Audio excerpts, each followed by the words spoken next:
Hello les gars, j'espère que vous allez bien. Bienvenue dans ma morning routine à Bali. Petit disclaimer avant de commencer cette vidéo, il m'arrive évidemment de skipper une voire plusieurs étapes de cette morning routine. On n'est pas parfait et c'est très bien comme ça. Alors la première chose que je fais quand je me réveille, c'est que je check mon téléphone. Alors je vais pas du tout ni sur les réseaux, ni sur mes mails. Je regarde juste sur WhatsApp si jamais j'ai pas reçu des messages urgents étant donné que je vis à Bali avec le décalage horaire.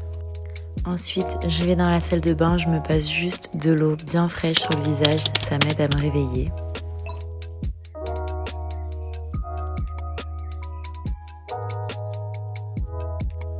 Une fois debout, je pense que c'est mon moment préféré. Je profite du calme de Bali avec la vue imprenable sur les rizières que j'ai la chance d'avoir.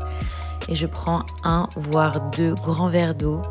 Là, avec de la gémothérapie. Je ne sais pas si vous connaissez, mais moi, perso, ça m'a changé la vie. Vraiment, au niveau intestinal, j'ai vu une vraie différence. Je vous conseille de vous y intéresser. Donc là, je prends les bourgeons de figuier et de noyer.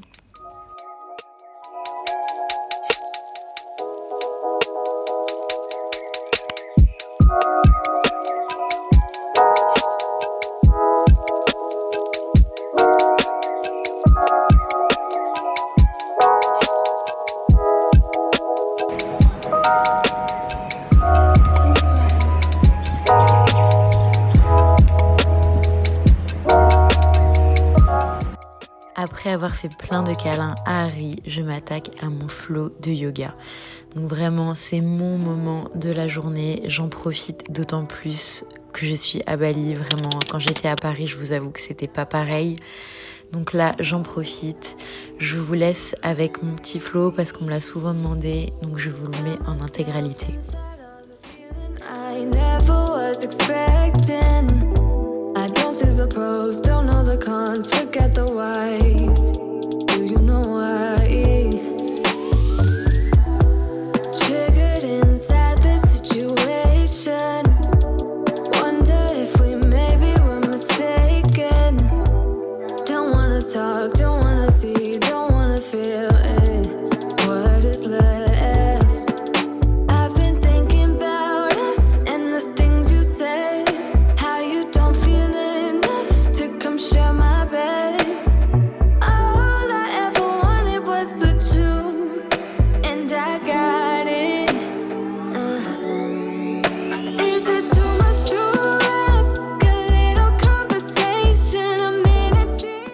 Ensuite, je passe à la méditation. Alors, je vous rassure, si je médite plus d'1 minute, c'est le bout du monde. Voilà, moi, j'ai un cerveau qui fuse dans tous les sens, donc c'est très difficile pour moi. Mais c'est justement pour ça que j'ai décidé de m'y mettre. Donc voilà, pour l'instant, c'est 1 minute et peut-être que d'ici 6 mois, ce sera 5 minutes et ça sera très bien comme ça. Ensuite, on passe à l'étape visualisation. Donc ça, comment vous dire, je pense que c'est l'étape la plus importante de ma morning routine. Vraiment, c'est quelque chose que je fais depuis des années. Alors voilà, parfois, je le fais pas tous les matins. Des fois, j'arrive pas à rentrer dans le délire. Mais je peux vous assurer que 90% de ce que j'ai visualisé, c'est produit dans ma vie. Voilà, donc si jamais vous voulez une vidéo plus détaillée de ce qui se passe dans ma tête pour visualiser, n'hésitez pas à me le mettre en commentaire. Ensuite, en général, je me resserre un grand verre d'eau. Je prends mon 5 minutes journal et je vais écrire. Je vous avais fait une vidéo dédiée au journaling, mais franchement, c'est une technique qui me fait énormément de bien. Premièrement, ça m'apporte beaucoup de clarté sur ma journée, sur ce que je veux, mes intentions, comment je me sens. Et au niveau émotionnel, franchement, ça me fait énormément de bien. À ce stade de ma matinée, je commence un peu à avoir faim. D'ailleurs, c'est nouveau pour moi. J'avais l'habitude de faire le jeûne intermittent depuis plusieurs années. Mais franchement, j'étais fatiguée en général pendant les matinées. Donc sous conseil d'une naturopathe, je réintègre des protéines avec des fruits le matin et ça me convient super bien. Du coup, en dégustant mon smoothie, je m'attaque aux quick tasks. Alors pour moi, les quick tasks, c'est vraiment les tâches qui vont pas me prendre plus de 5 à 10 minutes.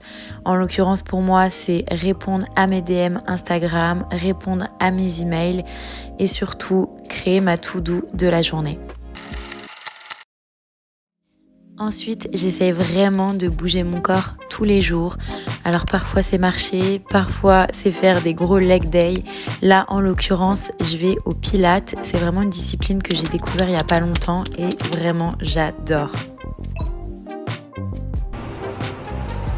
Le Pilates c'est un peu sous-coté, en tout cas dans ma tête.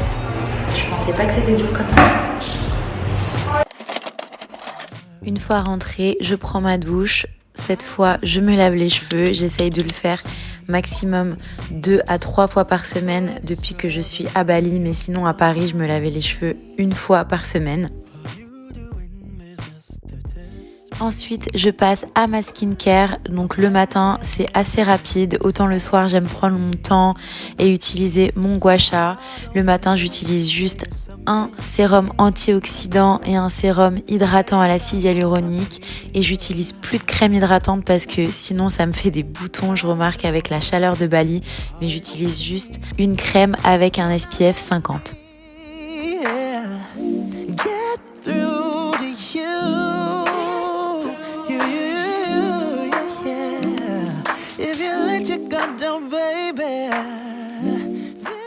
Du coup, une fois que j'ai terminé tout ça, je me mets enfin à bosser.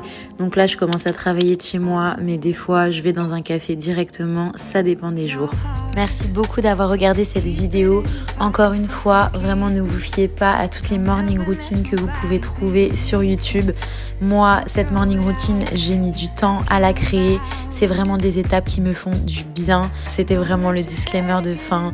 Merci beaucoup d'avoir regardé cette vidéo. Je vous dis à la semaine prochaine. Bisous.